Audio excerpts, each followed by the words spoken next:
Hello everyone, and thank you for joining this presentation. My name is Viveka Guzman, and I'm presenting on behalf of a team of researchers based at Imperial College London. This presentation is focused on a qualitative study exploring the conceptualizations of recovery among people with persistent COVID-19 symptoms in the English context. So I want to start by providing a definition of what recovery might mean. And according to the biomedical definition, it's understood as the process of returning to normal health and functional capacity through the restoration of biological structure and function, or through adaptations that allow restoration of individuals' functional independence. However, we know from sociological understandings that individuals also develop their own understandings of recovery. And this in turn are shaped by collective beliefs about health and illness, but also by their own personal experiences. And in emerging conditions such as long COVID, due to the uncertainty about the prognosis, the lack of available treatments, and also the potential fluctuating symptom patterns, this can make very difficult the characterization of long COVID recovery among those who are experiencing the symptoms. Particularly, the current evidence of long COVID is limited in regards of how people conceptualize recovery and how do this understanding shaped their behaviors, coping strategies, and emotional responses. So with this in mind, the aim of our study was to explore the meaning of recovery among diverse individuals with persistent COVID-19 symptoms and to identify how this conceptualization shaped their health and their well-being. So to answer our question, we utilize data from a real-time assessment of community transmission or REACT study. The study was established to monitor COVID-19 community transmission and to investigate biological, environmental, and social factors shaping health outcomes, inequalities, and interventions since the pandemic in the English context.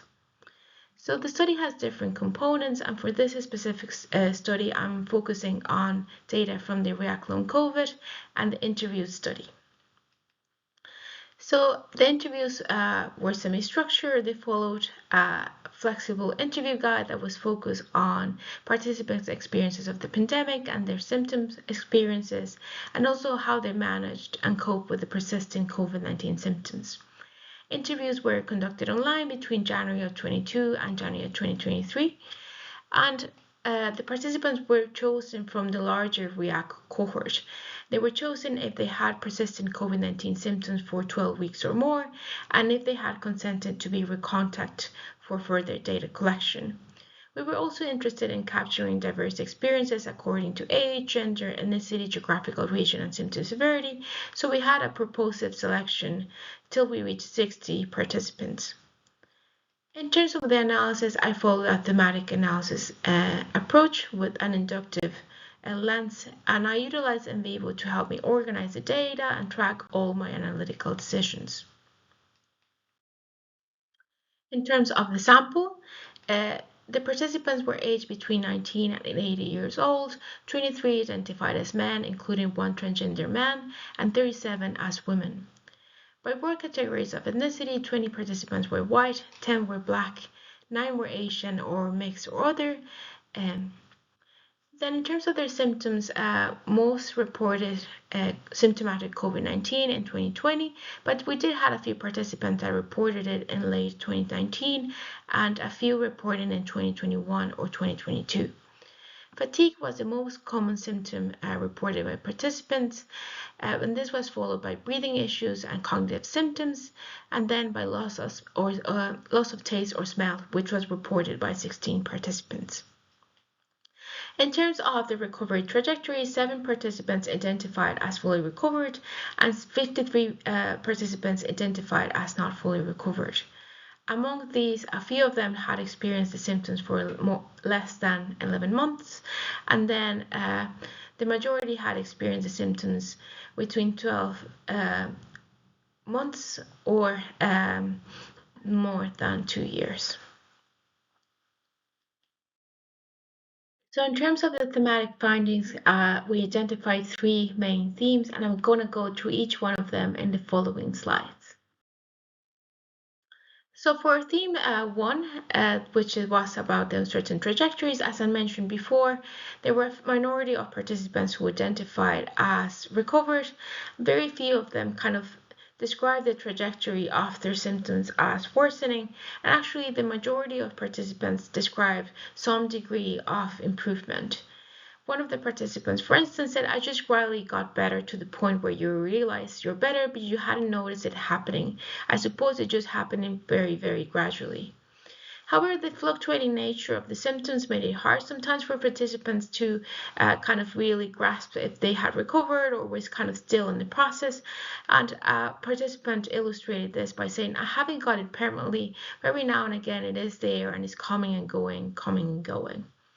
And participants also touch upon how all this kind of came into a high degree of uncertainty.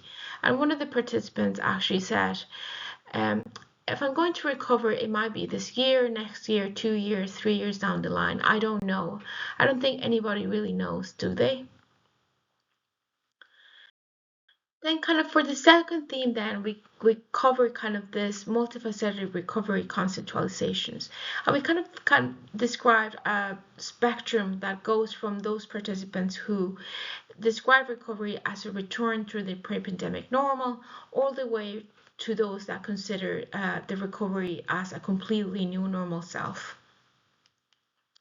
Within the spectrum, an example from one of the participants who identified as completely recovered said, I kind of felt like going back to being 100%, sort of firing on all cylinders pretty much.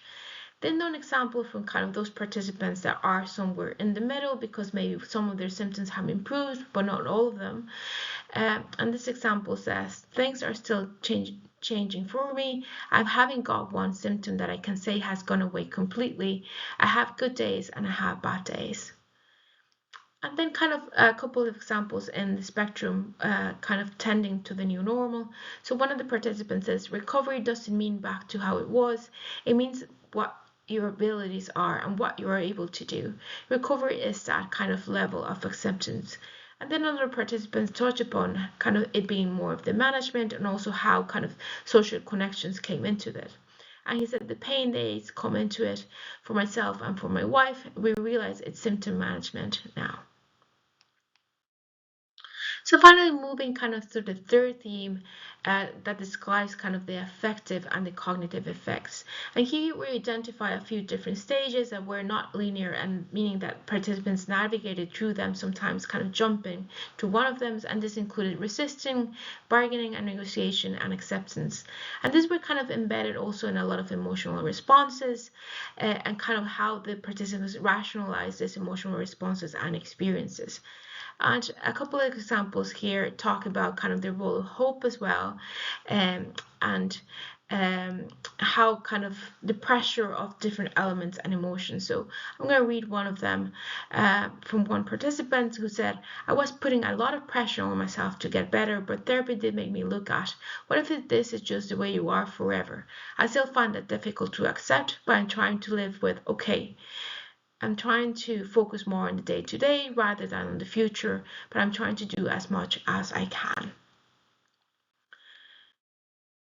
These findings have important implications for the conceptualization of recovery as well as for care and support. In the terms of the conceptualization, participants' accounts demonstrate that recovery extends beyond biological healing. It also includes psychological and social dimensions. And to capture appropriately what recovery is, we must consider lived experiences, not just clinical outcomes. In terms of care and support, we would like to see recovery framed as an ongoing adaptation, and for supports to include validation of lived experiences, emotional and social support systems, as well as system management and pacing. So, in terms of the messages that we would like to take home with you, is the main one is that recovery seems to be a process and not an endpoint, and that is complex, non-linear, and deeply personal. Our findings highlight the importance of interdisciplinary person-centered approaches that recognize symptom variability and the nuanced emotional landscape of recovery. And this is needed to actually be able to develop appropriate tailored approaches that support coping and positive well-being trajectory among people living with long COVID. Thank you very much for listening. I look forward to any questions and comments that you may have. And as we prepare the manuscript for this publication, please take a look at our other papers on this data as well.